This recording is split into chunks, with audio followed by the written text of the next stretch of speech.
Hey guys, I'm just going to be going through with you today how to use Planning Center online on a computer.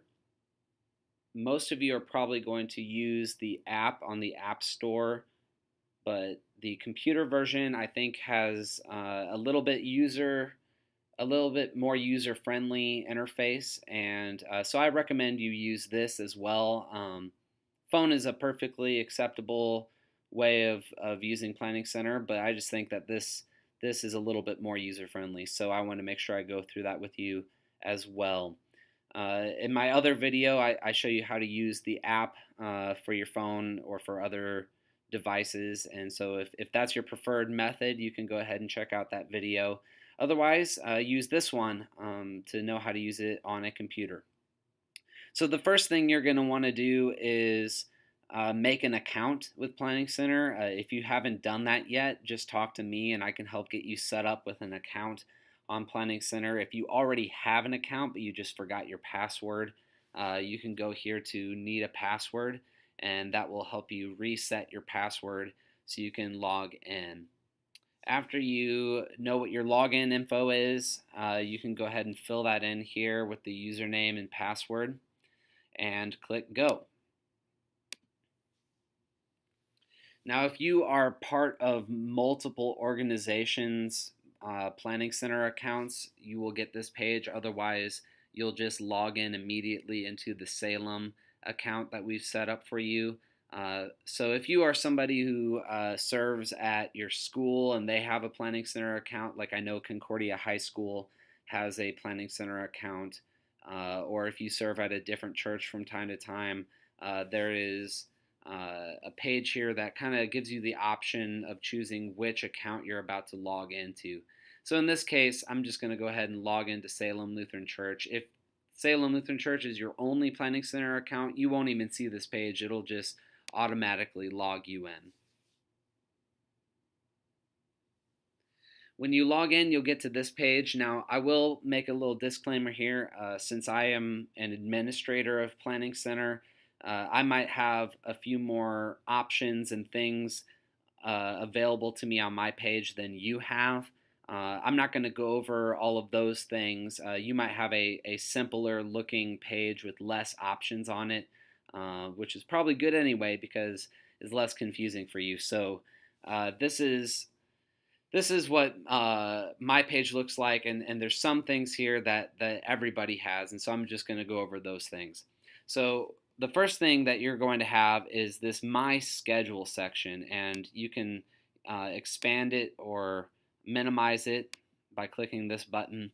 When you expand it, it's just going to show you all of your upcoming plans that you've been invited to serve at Salem.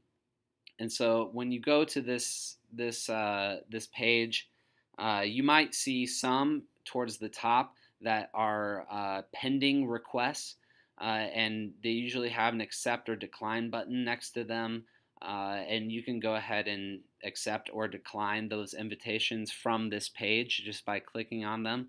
Any services that you've already replied to are listed under upcoming plans. And if for whatever reason you need to decline one of those plans, it does have the option for you to decline here.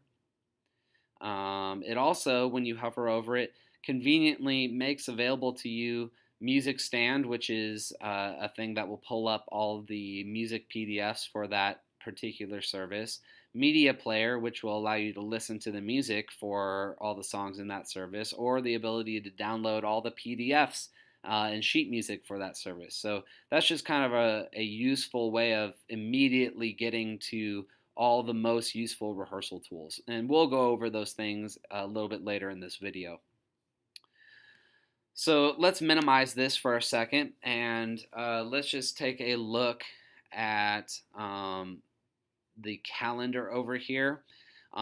This is a way for you to just at a glance see when you've been scheduled. All these green dates are times that you have accepted an invitation. If you see yellow dates, it means that we have not heard from you yet about that date and you need to reply to it. If you see red dates, that's either dates that you have blocked out as unavailable, or dates that we have invited you to that you have declined for one reason or another. And so you can kind of see that calendar. If you need to look forward into months coming up, you can do that.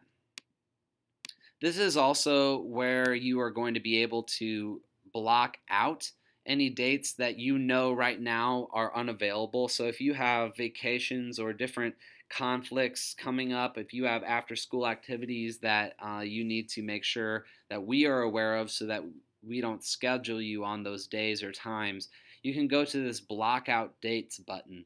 And if you click that, it should bring up this calendar, and you can just kind of block out however many dates you need to. And you can go over here and you can go through each of these dates. You can say when that date starts that you're blocked out. You can repeat things. If you have a reoccurring event that you need to block out, you can give us a reason. Or if you accidentally clicked on something, you can delete that date. So it is helpful for you to give us a reason why you are blocking out the dates, so that we know if you're on vacation or if you just have something else going on. That just helps us to know what's going on in your world, and it allows us to know when we should not be inviting you to different things. Up here you do see the option if, again, you have linked accounts between multiple organizations that have you listed on their Planning Center accounts. You can either block out dates across all of your linked accounts, or if you just want to block out dates for Salem, you can do that by switching to just this account. Please do block out dates that you know you're unavailable. That really, really helps us when we're scheduling. And it helps you too, so that you're not constantly getting invitations from us when you know that you're not available. It just helps everybody communicate better and stay on the same page. So once you have blocked out all those dates, you can save them here, or you can cancel to exit out of the blockout date section. I do want to go down here too. This is kind of helpful if you want to learn more about how to use Planning Center more effectively. I know I'm making a little tutorial video here, but Planning Center itself has lots of videos that show you how to use all the various things that they do. Now, a lot of these are kind of more tutorials for people who run Planning Center, so it helps me know how to run things on my end, but some of them are helpful for you too. So if you have a question about how to use Planning Center, you can check out the documentation, the blog, or the training videos here at these links.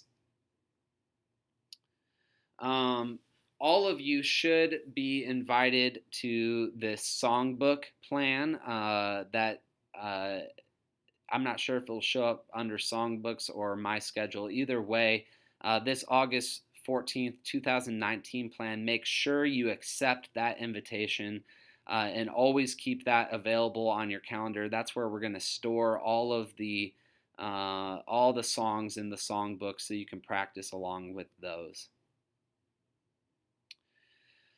So let's go ahead and go into an actual plan here. So I'm gonna pull up a student ministry plan just for example.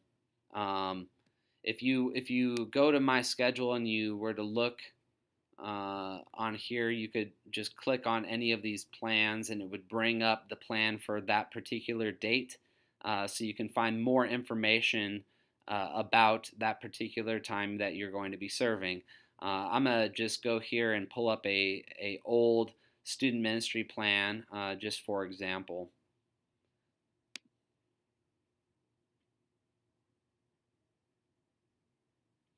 So here's a student ministry plan from the past, just as an example of what you might find on a typical student ministry plan. First, you're going to just see at the top, you have been scheduled for, and it shows you what you've been scheduled for. And again, if you have not accepted or declined that invitation, it gives you the option to do that right here. And then it has the actual plan itself. And what's useful about this is you can see what is all happening in the service. What kind of things we're doing at the beginning of the service. In this case, it's a welcome and announcement section, followed by 2 songs, which are always blue in font. It also shows what key we're doing that song in, and that way you kind of know what key to practice that song in. Over here, you'll see a person category. If you don't see a person category for some reason, you can click this little pull down menu and click the person category here under note categories, so that you will always see the person category here. And why this is important is it shows next to each song who is going to be singing that song, singing the lead part on that song. It doesn't mean other people who are scheduled for vocals aren't singing on that song. Everybody should be singing on every song in some capacity, but it just shows who's the main leader for that song. So in this case, Praise the King would be mainly led by Dalton Taylor. And so that's just kind of a quick glance way for you to know which songs you're leading and need to know like the back of your hand. So if you want to actually practice the music for a service, I want to show you how to do that. There's 2 ways you can access the files, the PDF files for the sheet music and the MP3 files for listening to the music. The first way is you can actually kind of go to each song and follow it along to the side here to the gray box, and it'll bring up a little tab here where you can select whatever you want to use in that moment. You have lyric PDFs, number chart PDFs, MP3s, or a PDF of the actual chords for that key, or an MP3 for that key if it's not in the original key. So you can just click on whatever you want to pull it up. But I actually would suggest you do something different. I find the other way of using Planning Center to be a little bit more intuitive and helpful. And what I would do is I'd actually go to this Rehearse tab up in the corner, and it gives you 3 options. Music Stand, which Music Stand will bring up a digital version of all of your PDFs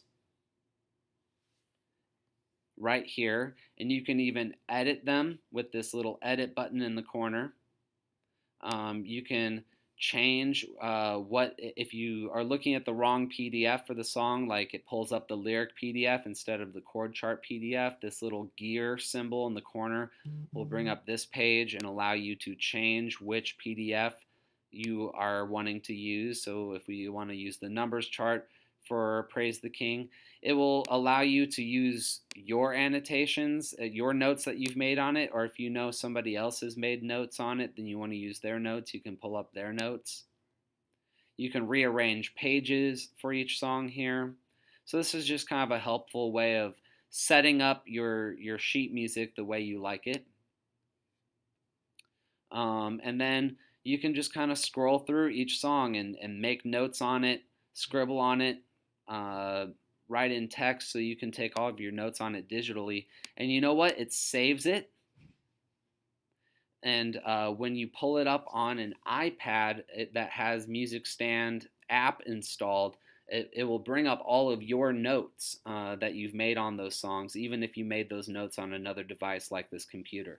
So I find that to be just a cool alternative to printing out your music. If you want to pull it up digitally, you can do that. So I'm going to go back. Back in this Rehearse tab, you can also, if you do prefer to just pull up all the PDFs of the song files and print them out, you can click Download All PDFs and it will package them all into one songbook for you that you can print out. But honestly, I would say don't do that, since you already have, or you should have, your SSM 25 book that contains all the printed out songs in numbers chart format. That should be all you need. So I wouldn't recommend downloading the PDFs. You're just supposed to bring your book with you every time you play anyway. So just bring that with you and you should be good. The media player is a really cool tool where you click that and it will bring up an actual playlist of all of the songs, the original key, and if we're doing it in a different key, it will bring up the transpose key for that song, and it just kind of puts it all in a playlist for you, so you can just go through these songs and listen to them, and that will just be a great rehearsal tool for you. You can listen to the music on your computer and play along with it, and practice that way. So I'm gonna exit out of that. I will say the media player, I'm gonna pull it up again, has the ability, I believe. I thought it had the ability to go as a pop-up player as well. Yeah, see, I'm not sure how to do that at this point. There might be a way for you to make it into its own pop-out player that you don't have to be on the website for. So you can experiment with that. So the last thing I want to show you is a really, really important part of the plan here, and that is the time section. This is going to show you when all of our service times are. It's also going to show you any rehearsal times or other times that you need to know about for this service. And so you'll see, like, for example, this says 5 o'clock p.m. sound check. Now, for most of our services going into the fall, it's going to be a 5:30 start time for sound check. But if that ever changes, this is where you are going to see where your call times and rehearsal times are. And when you see a sound check, what that means is we need you to be actually present with all of your gear and equipment set up, standing in place, ready to sound check with in-ears in, ready to go at that time. And so you might, in fact, you probably will need to show up earlier than the sound check time so that you can get set up and in place. And it is so important for you to be on time. It is not fair for you to show up late to rehearsal. It's not fair to yourself. It's not fair to the rest of the team, because time is going to be very tight, and we're going to need every minute we can get to make sure we get through the music and get through it well and do a good job with it. So please do yourself and everybody else on the team a favor and always make sure that you check out this time section and make sure you know when you need to be in place ready to sound check, and then come earlier than that to get set up. If you have to be late because of some reason or another, maybe there's bad traffic or something unexpected happened, please call me and let me know ahead of time so that I can make adjustments to our rehearsal time accordingly and know when you're going to be there. This also will show any other times that you need to be present for something like a production meeting and other things like that, or other things that are happening in the evening that you might just want to know about.